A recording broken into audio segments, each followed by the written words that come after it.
Hi, I'm Charette, CPA, CMA, and founder of Phoenix CFO Solutions. And I'm Bree, and today we're going to be breaking down the Bear, which, iconic, we love Jeremy Allen White, so just gotta say it up front, but we're going to look over Season 1, Episode 1 today, and that episode is called System. Yes, and this is the first episode of this show, and it shows how chaotic it is for Carmy, played by Jeremy Allen White, to take over his brother's sandwich shop, and key financial concepts we can really learn from in this show. What goes into running that small restaurant. 3 key points would be how non-financial factors really do matter before you can really implement a solid financial plan, how Carmy should think about cash flow and the cash conversion cycle, and finally, how cost line profit analysis might be very helpful in getting the shop back on its feet. All right, so we are going to take a quick look at one of our first clips that we're going to review today. So here we go. We're going to click on the first one. Making sandwiches. Yeah. Tina. Carmen. Ibrahim. Where is beef? It's in the oven. Tina, can you start a new jar in there for me, please, chef? I need my fennel first, Jeff. Carmen. Ibrahim. I need my beef. Then I do onions. Then I do potatoes. We have a system. Alright, but you could punch him, blanch him, freeze him, fry him before the beef, right? Don't mess up our place. I'm not messing anything Hold up. on. Chef, no, please do not touch that. This is the one time you listen to me, please do not touch that. That's been going for 12 hours, okay? That's my pot, Jeff. Everybody knows. That's her pot. My pot. Use another pot, please, chef, all right? Corner! All right, so the scene that we just took a look at is we're seeing Carmy get introduced to this new shop, right? It seems like everyone already works there except for him. So it's been 2 weeks in. He has his professional things that he knows from the professional world, where he's coming in to, I guess, a not so professional, because it's a restaurant, but it's not ran like this high-end restaurant that he's used to. So he's kind of trying to figure out what the new systems are. He wants to implement these new systems, but he isn't quite sure. No one's quite taking to what his system is and the way that he wants to do things. Again, with people who are not fully trained staff, again, in that professional world with that. Yeah, I think before he can implement budgets, controls cash, before you can do all the things we're going to be talking about later, I think you need team buy-in. As you can see, you can't run the kitchen yourself. Carmy has 5 other employees that are super important to help him run everything, and he just hired Sydney.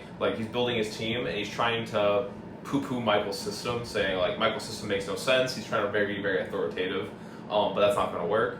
He definitely needs either to adjust his leadership to, because what we call it, I guess, in finance is the qualitative factor, or the qualitative driver. So he needs to get the group buy-in, because he can't implement his operational and financial system without having buy-in from members of the team, because clearly they have their own way of doing things, and he's the invader, he's the stranger, and he's trying to tell them how to run a kitchen, because he is, as you'll find in the show, he came from a very prestigious school, and the issue being is he's trying to run it like a professional kitchen with unprofessional people, and that's not necessarily a bad thing. He just needs either to invest more time in bringing them up to his level, or find new talent.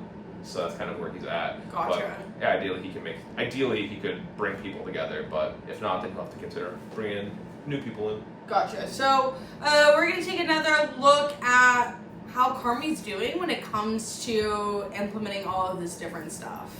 Fucking dead, Ibrahim! Coming your fault, to the corner! Blood! You see? Good! You all happy now? Put on my fucking knife back! Stop shooting!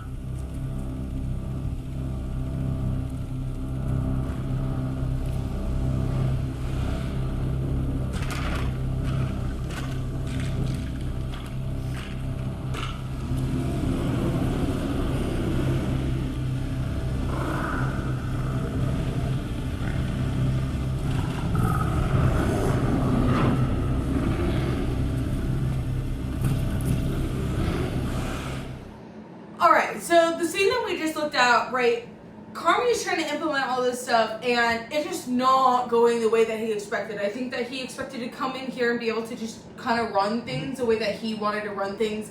But unfortunately, right, like when you were talking about, I guess, a small business, right, because it isn't to the scale of like what he was trained to work at, we're seeing that it's really hard because we have all these different people, all these different factors, versus like when we talk about a professional kitchen, there's expectations versus what he's coming into. So it's causing him a lot of stress. It's causing all the workers to have a lot of stress.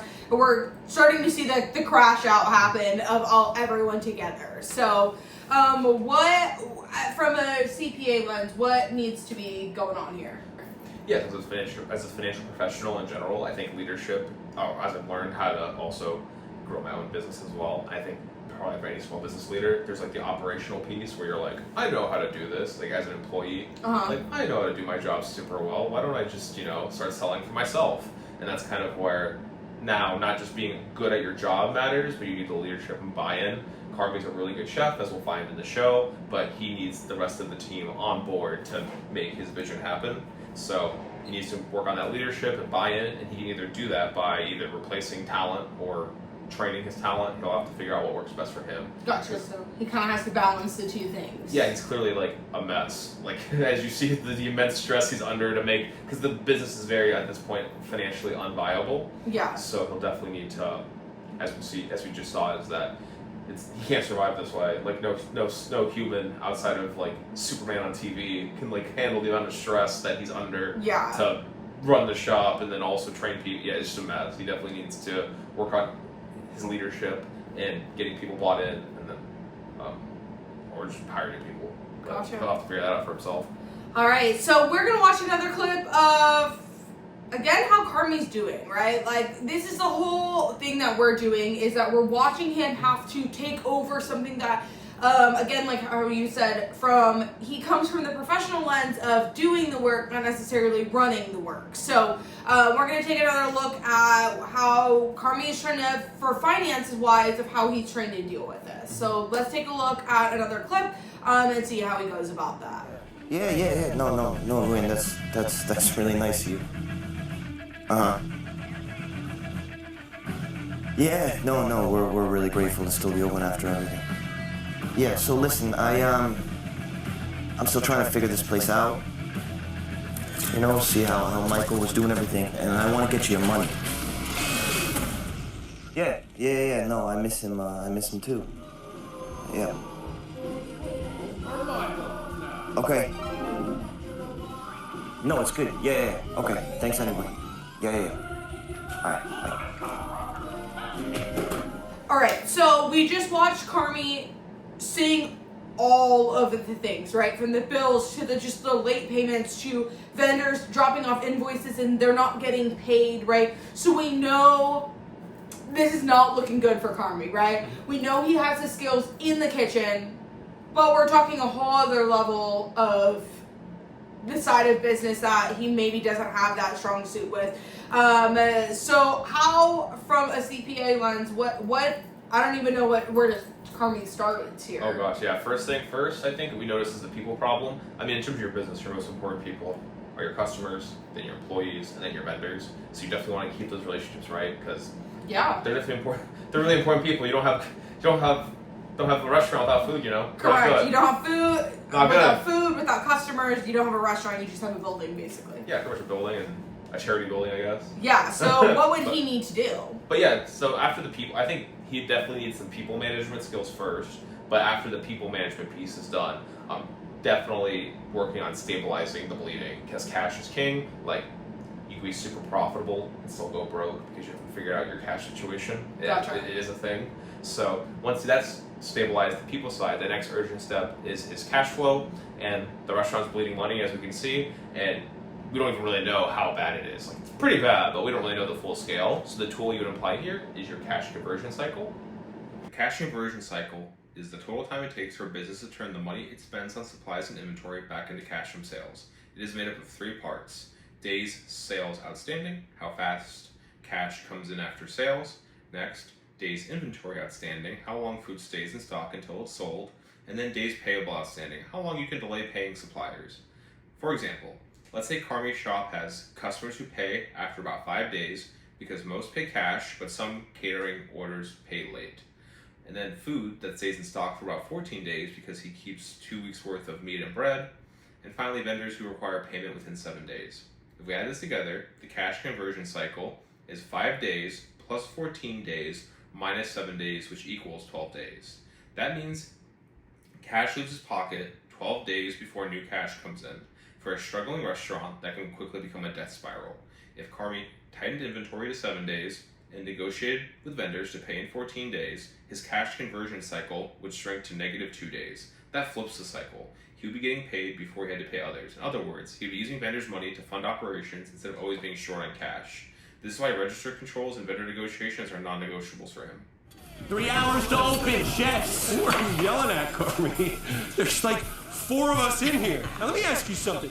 If the spaghetti didn't make any sense, how come everybody fucking loved that shit? Everybody doesn't have any taste. It was an under-seasoned, over-sauced mess. It took 7 hours to prep. You know what?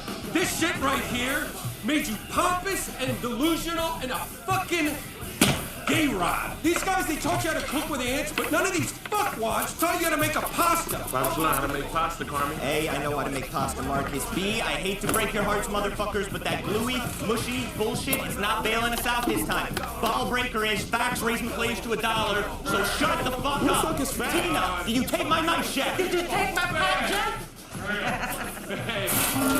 Neo fag! This fucking fairy's butt buddy. These Whoa! Why is the beef so hot? Because we just took it out. 2 hours late? 2 hours longer. Wrigley didn't deliver enough meat this week. Why didn't Wrigley deliver? Because we're out of money.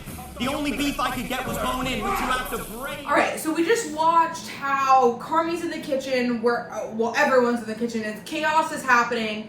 There's a lot of food waste happening because no one's really communicating. I'm not quite sure what they're doing because, right, we're a new person coming into a kitchen that they don't really know much about and all of the different people dynamics that is happening in there. So let's figure out how many sandwiches does Carmy need in order to sell, to survive here, right? So from the CPA lens, what tool does Carmy need to get onto figuring out how to get on track? Yeah, and this would be actually flashback to our Bob's Burgers episode. Another tool that would come in handy and figure out how much he needs to break even is cost volume profit analysis. So it helps shows exactly how many sales a business needs to cover its costs and start making a profit. The formula is simple. Break-even sales equals fixed costs divided by contribution margin. Fixed costs are the expenses that stay the same no matter how many sandwiches you sell. Things like rent, wages, and utilities. Variable costs are the expenses that rise with each sandwich, like bread, meat, and packaging. Contribution margin is what's left after subtracting the variable cost from the sales price of each sandwich. For example, if Carmy sells each sandwich for $12 and the variable cost is $7, this leaves a $5 contribution margin per sandwich. If his fixed costs are $20,000 per month, he'll need to sell 4,000 sandwiches just to break even. That works out to about 153 sandwiches a day if he's open all month. If he sells fewer than that, he's losing money. If he sells more than that, he's finally making a profit. And this analysis is super important to kind of learn what his margin of error is in his business. So after he's stable, after he's figured out his people, figured out how much his cash conversion cycle is tightened down, then he can figure out, okay, like how do I get control of this business? How do I break even? And how do I eventually make it profitable? Gotcha. All right. So again, all of this is to break down and show us what the different things are that Carmy needs to do in order to fix that, right? Mind you, he's not coming from a business lens. He's not even necessarily asking anyone for help at this moment in time. He's just trying to figure it out all himself while I feel like everyone's really mad at him and yelling at him. Because again, he has the knowledge of how to get the kitchen right, but then you factor in all the financial stuff, and that's just really hard. So yeah, so he definitely needs to do a lot. There's definitely a lot of work involved outside of just being the master chef. There's a lot to be involved. So that's our breakdown of the bear. We looked at 3 key points. 1, how the non-financial factors really need to be settled before you can dive into the financials. 2, why Carmy must get control of his cash flow before he can move on to other aspects of the business. And 3, how he can use cost volume profit analysis to identify how much it needs to sell to break even and then eventually become profitable. So if you like this breakdown from a CPA's lens, hit the like button, subscribe for more CPA Reacts content. And drop a comment down below of any videos or TV shows that you'd like us to break down, whether that be the finance part. If there's certain episodes that you'd like to see us break down, drop a comment so that we can go over it and come up with the different concepts and everything for you to help ask. Or if you have any finance questions of how to do it, drop a comment as well. Yep. And if you run a business and want to work with a financial professional, there'll be a link in the description for a free consultation with Phoenix CFO Solutions. And we thank you for watching. Bye.